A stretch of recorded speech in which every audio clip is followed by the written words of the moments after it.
মানববন্ধনে বক্তব্য রাখবেন বাংলাদেশ কংগ্রেসের কেন্দ্রীয় নারী ও শিশু বিষয়ক যুগ্ম সম্পাদক জননেতা জনাব সৈয়দ আফসারুন নাহার লিজা। আসসালামু আলাইকুম। প্রথমেই ধন্যবাদ জানাই আয়োজকদেরকে।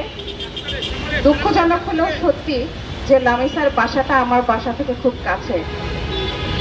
এই কারণে কিছু জিনিস আমার যেটা দৃষ্টিতে এসছে, এই বিষয়গুলো নিয়ে আসলে কেউ কথা বলছে না।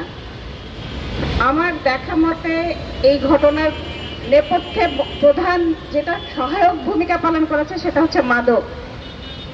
এই মাদক থেকে সমাজকে মুক্ত না করতে পারলে এই ধরনের অপকর্ম প্রতিনিয়ত চলতেই থাকবে।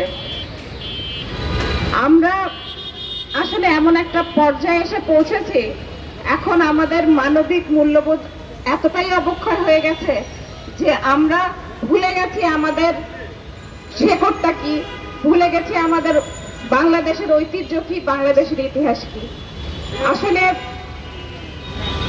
আমরা সর্বদিক থেকে নিষ্পেষিত, নিপীড়িত।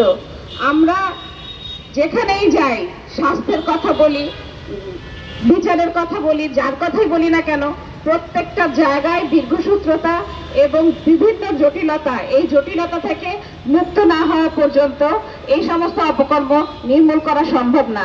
আর আমি আরেকটা কথা বলতে চাই, যে কোনো অপরাধের শুরু কিন্তু হয় ঘর থেকে। প্রথমে ঘরটাকে সুরক্ষিত রাখতে হবে, যার যার ঘরের বিচারটা আগে করতে হবে, তারপরে আমরা দেশের বা সমাজের কথা চিন্তা করব। আমার ঘরে যদি একজন মাদকাসক্ত থাকে, আমার হাতেই সেটা নির্মূল করতে হবে। এই কথা বলে আমি আমার বক্তব্য সমাপ্ত করছি। আসসালামু আলাইকুম। সুপ্রিয় সমাবেশ, আমাদের